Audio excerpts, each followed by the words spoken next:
کرسی پر بیٹھ کر نماز ادا کرنا کیسا ہے؟ مریض کے لیے جائز ہے اور صحت مند کے لیے جائز نہیں ہے۔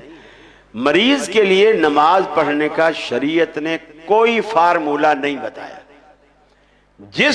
جس طرح وہ سکون محسوس کرتا ہے اس طرح پڑھے۔ البتہ کرسی پہ میں نے بہت سارے لوگوں کو دیکھا ہے، وہ غلط طریقہ یہ اختیار کرتے ہیں، مثال کے طور پر وہ کہتے ہیں جی میں کھڑا ہو سکتا ہوں، کمر کی تکلیف کی وجہ سے جھک نہیں سکتا، سجدہ نہیں کر سکتا، گھٹنے کی تکلیف کی وجہ سے اتحیات میں نہیں بیٹھ سکتا۔ وہ کیا کرتے ہیں، مثال کے طور پر یہ صف ہے، کرسی تو صف میں برابر رکھیں گے، جو کرسی کے پچھلے پاؤں ہیں نا ٹانگیں، وہ ان کی ایڑیوں کے برابر رکھیں گے، اور پھر کیا کریں گے، خود کھڑے ہو جائیں گے۔ اب کرسی تو میں نے صف کے برابر، صف یہاں آ رہی اس کے برابر کر دی، اور میں یہاں کھڑا ہو گیا، تو میں تو صف سے 2.5 فٹ 3 فٹ آگے آ گیا، تو میں خود بھی صف سے باہر ہوں اور پوری کی پوری صف کو بھی میں نے خراب کر دیا۔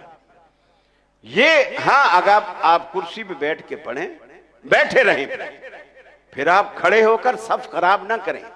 آپ بھی جماعت میں نہیں ہیں، اور جماعت کو اگر بیچ میں کرسی ہے تو پوری صف کو توڑ رکھا ہے۔ اسی لیے اللہ کے رسول نے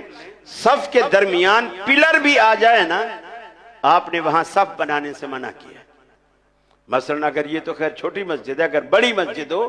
اور بیچ میں ستون ہو تو ستون والے ایریے کو چھوڑ دینا ہے، وہاں صف نہیں بنا۔ تو یہ جو کرسی آپ خالی کرسی صف میں رکھتے ہیں، یہ تو اسی طرح آگے جیسے ستون منع ہے ایسے یہ منع ہے۔ ہاں آپ اس کے اندر بیٹھیں، اپنے وجود سے اس کو بھر دیں تاکہ صف آپ کی بھری رہے، یا پھر آپ آخری صف میں،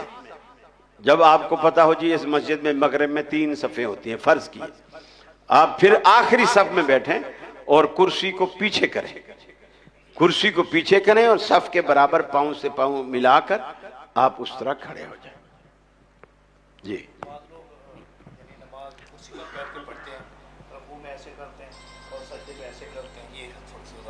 سجدے میں کیسے کر دیں؟ کرسی پہ بیٹھے ہوئے تو ایسے کر لیتے ہیں، اور سجدے کے لیے ہاتھ تھوڑا سا نیچے کر دیتے ہیں۔ نہیں، ہاتھ کو فضا میں لٹکانے کی تو کوئی حاجت نہیں ہے، آپ صرف جیسے گھٹنے پر آپ نے ہاتھ رکھے ہوئے ہیں،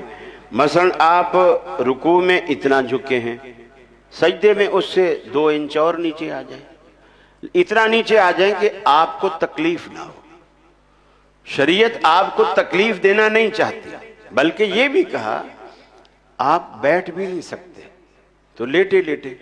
اور لیٹے لیٹے آپ اشارے بھی نہیں کر سکتے تو تصور میں پڑے، جیسے لیٹے میں اب آپ ہاتھ بھی کام نہیں کرتے، آپ ایسے سمجھ لیں کہ جیسے آپ قیام میں ہیں،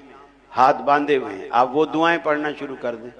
پھر اللہ اکبر کہہ کر آپ اب ایسا سمجھیں کہ آپ رکوع میں ہیں، اور حالانکہ آپ لیٹے ہوئے ہیں، ایسا سمجھیں کہ آپ رکوع میں ہیں اور تسبیح پڑھ رہے ہیں۔ تو نماز کسی صورت میں بھی جس طرح آپ کو آسانی ہو، مریض آدمی کے لیے شریعت نے اگر الگ سے کوئی حکم نہیں دیا کہ بیمار اس طرح پڑھے، بیمار کو جیسا وہ پڑھ سکتا ہے پڑھے، چونکہ ہر بیماری میں، ہر تکلیف میں اس کے جسم کی کیفیت الگ الگ ہوتی ہے۔ اب کسی کے گھٹنے ایسے ہوتے ہیں تکلیف والے کہ وہ کھڑا ہو سکتا ہے، گھٹنے فولڈ نہیں کر سکتا، اب جب فولڈ نہیں کر سکتا تو وہ سجدہ بھی نہیں کر سکتا، اتحیات میں بھی نہیں بیٹھ سکتا، تو اب وہ ساری نماز کھڑے کھڑے پڑھے گا۔ تو یہ آپ دیکھیں کہ آپ کو تکلیف کس طرح کی ہے، اس میں شریعت آپ کو اجازت دیتی ہے۔